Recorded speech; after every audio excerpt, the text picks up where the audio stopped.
pour la préparation de la terre des pommes de terre. Et la vidéo qui suivra, ce sera la plantation des pommes de terre. Donc pour préparer la plantation, il nous faut de la terre très fine. On commence avec une charrue. Donc comme vous voyez là derrière moi, ça c'est une charrue 5 corps Lemken qui est attelée bien sûr derrière notre tracteur, un Massey Ferguson 6485, 155 chevaux.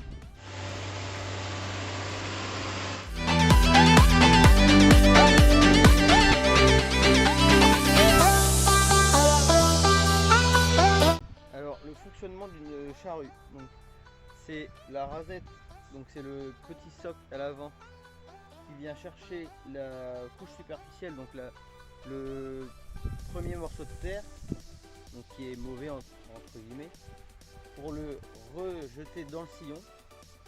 Donc parce qu'en fait à chaque fois un socle là, comme il coupe, il fait un sillon, donc ça vient rejeter dans le sillon. Et ici le versoir, donc le grand socle, il vient rejeter, donc lui on voit qu'il va chercher la terre, c'est plus cohérent là, il va chercher la terre plus bas, donc la terre en dessous, donc il y a deux couches, cette couche là et cette couche là, et la deuxième couche, donc c'est lui qui vient la prendre et il vient l'acheter avec le grand versoir au-dessus de la terre superficielle, donc de la première couche de terre qui a été déjà enlevée par celui-là, puisque celui-là on voit qu'il arrive, ils sont dans l'alignement, et celui-là il arrive en premier. Et donc à chaque fois il y a la petite lame là qui vient couper la terre pour faire l'arrêt, et donc après il y a une raie pour le suivant, donc c'est pour le suivant. Donc dans l'arrêt il y a le versoir qui vient acheter dedans, la rasée pardon qui vient acheter la première terre dedans, puis le versoir qui vient acheter par au-dessus, et le socle qui fait une raie, etc., jusqu'au dernier versoir. Donc lui qui fait une raie qui reste apparente, donc je vais vous en montrer une. Ici là on voit une raie de labour, donc vous voyez il y a un trou là, donc là ici c'est un sillon de labour, et donc si on soulève un petit peu là, si on soulève en fait en dessous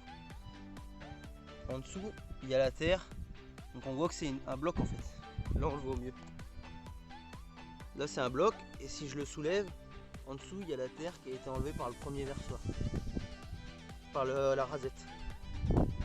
Voilà. Donc ça fait des sillons comme ça, des blocs. Et donc après il y a une raie. C'est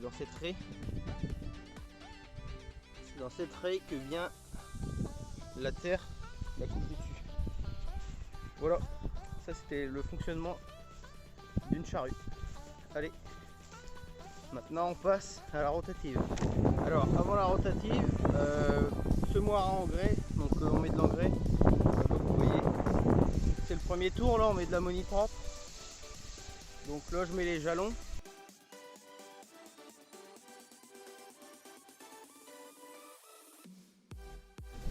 Donc on met un jalon tous les 27 mètres. Voilà, donc un jalon c'est ça. C'est un jalon. C'est une pancarte. On voit bien, c'est pour être droit dans le champ, pour pas passer deux fois au même endroit tout simplement.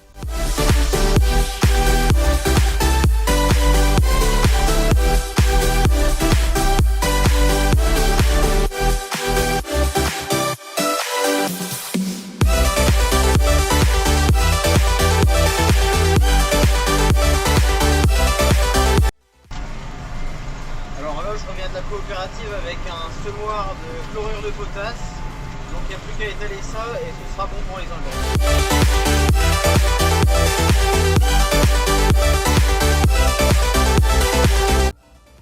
Alors là donc on se retrouve enfin un peu dans le tracteur, et donc on n'est pas en train de faire de la herse parce qu'on a eu le décompacteur juste avant.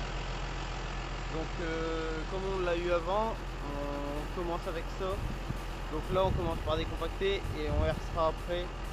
On herce deux fois pour être bien fin. Donc le décompacteur il se décompose en trois éléments.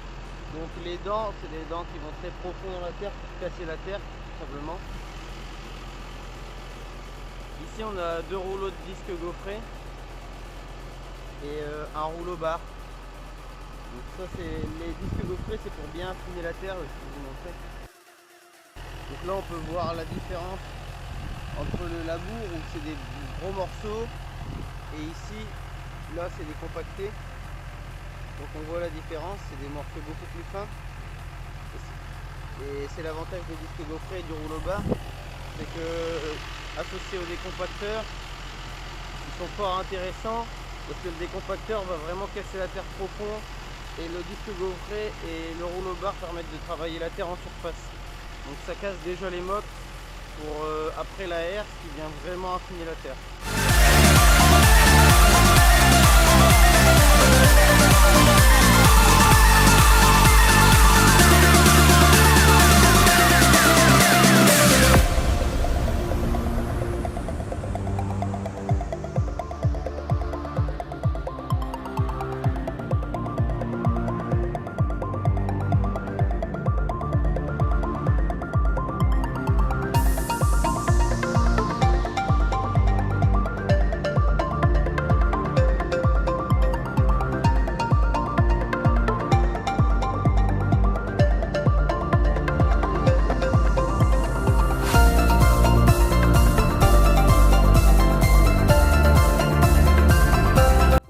Ok, c'est fini pour cette vidéo préparation des terres à pommes de terre.